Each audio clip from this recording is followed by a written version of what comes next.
Now that they've gotten to 85 million users, it's time to turn on the monetization engine. Venmo on its own just turned operating profit even very recently and is supposed to contribute very meaningfully to the bottom line this year. And operating leverage is supposed to be very consistent going forward.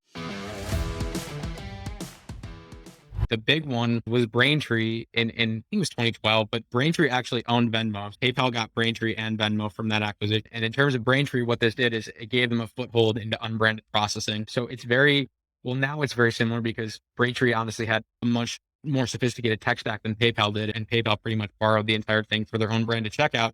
But Braintree kind of runs in parallel to PayPal in terms of very similar value prop, but no brand. For small businesses, most of them want that PayPal brand because it builds consumer trust, because it builds confidence and raises conversion. But for companies like Airbnb or DoorDash or Live Nation or Grubhub or all these gigantic brands that don't need PayPal to create more awareness, they want control of their brand. And that's really what Braintree provides with all the same data sharing and marketing tools and fraud detection tools that make PayPal so popular. So that's more than 10% of their total payment volume at this point in time. And a lot of people don't love the business because unbranded processing is very low margin, but it's what it also does is it generally gives Airbnb and all these companies are offering checkout options and offering branded checkout options in addition to Braintree, which a lot of them actually do. They just want their payment flow to be unbranded, and then they're fine inviting other buttons in at the very end. But when Braintree is one of these options for an Airbnb, when we finally get to this button phase,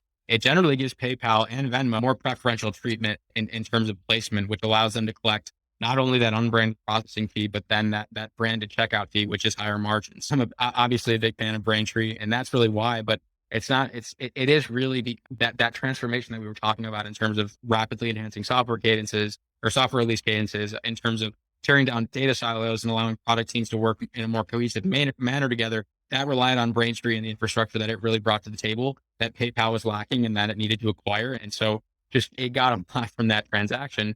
But the other thing that it got was Venmo. And I can't remember the exact price tag on this Braintree transaction, but the ROI has been pretty incredible. Venmo is at 85 million. They are on the exact same super app path that PayPal is on, just several months behind. I would say a year or two behind. Like they don't have several of the products PayPal has at this point in time, but they will eventually. But really, Venmo allowed PayPal to get much younger, much more relevant. And it's only in the United States now. In American culture, my age cohort is really the target demographic for Venmo, and really where the vast majority of its user base resides. And PayPal, conversely, really their bread and butter is baby boomers. PayPal needed to get younger, needed to get more relevant. It lengthened their runway of growth.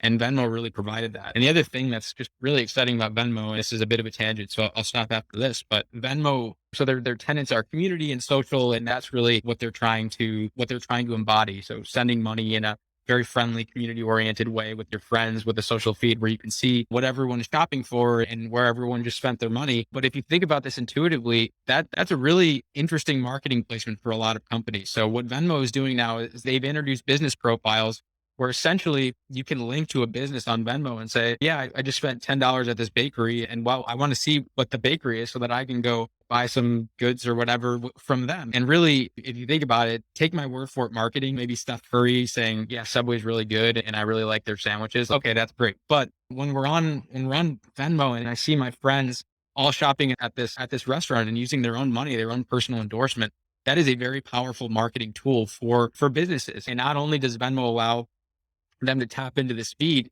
but it also makes it really easy for them to become portable businesses and become omni-channel businesses by literally printing them off QR code stickers that they can just paste on the back of their phones to turn into a payment terminal. Very low cost, very low friction, very easy for these companies. And PayPal is doing a lot more in terms of point of sale with Zettle, but that's another tangent that I won't go into right now. But the point is they got so much from Braintree, both in terms of supporting businesses, but also in terms of giving them this massive peer-to-peer network that is very low margin, but is also just an unparalleled source of organic word of mouth growth that PayPal's really taken advantage of. And now that they've gotten to 85 million users, it's time to turn on the monetization engine. PayPal just broke operating profit even, or not PayPal, Venmo on its own just turned operating profit even very recently and is supposed to contribute very meaningfully to the bottom line this year. And operating leverage is supposed to be very consistent going forward. So it seems like they turned a corner in terms of being ready to monetize, which has been a very slow and frustrating process, but we're finally getting there.